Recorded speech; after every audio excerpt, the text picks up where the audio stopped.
Yo-Zuri 3DB mid crank. This is a floating crankbait designed to go about 6 to 8 feet in depth. It's 9/16 of an ounce and it's 2 3/4 inches long.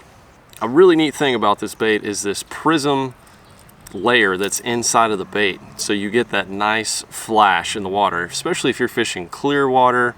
And I've got this cool little translucent type shad. You get that nice flash on it, can really trigger some strikes. Great hooks on it, and it's just got a unique look to it and a great build.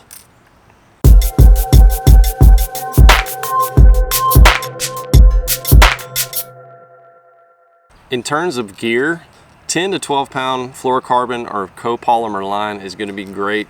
I've got 12 pound on here right now. I like a 6:2 to 1 gear ratio reel when I'm throwing mid-depth to shallow cranks. So I've got a I think it's a 6:3 to 1 on here. And I've got a cranking rod, basically a square bill rod.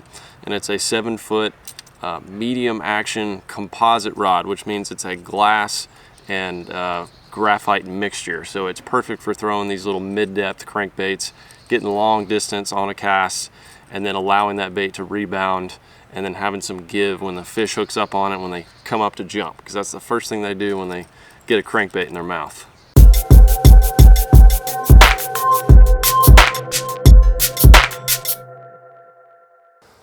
The conditions I like to see when fishing mid-depth crankbaits like this is I need to have shad around, need to have a little bit of wind. Spinner baits and crankbaits are always good in the wind, but somewhere where that wind is kind of pushing bait up onto an area. And a hard bottom is great to crank the bottom with.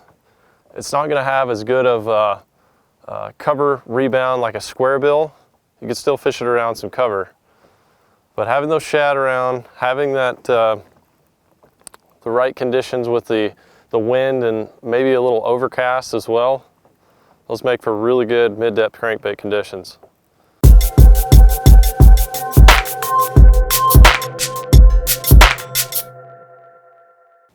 I'm really trying to imitate a thread fin shad with this bait. And right now the conditions are cold, so thread fin shad do not do well in cold water. So when it's like this, when the water's in the low 50s, you want to make sure to slow that bait down and really imitate those thread fin shad that are so small they struggle with that cold water temperature. Lots of pauses, but just a steady retrieve. And when you start feeling a hard bottom, that's really when you want to give it some good pauses. And that's where you should anticipate a lot of your bites coming from.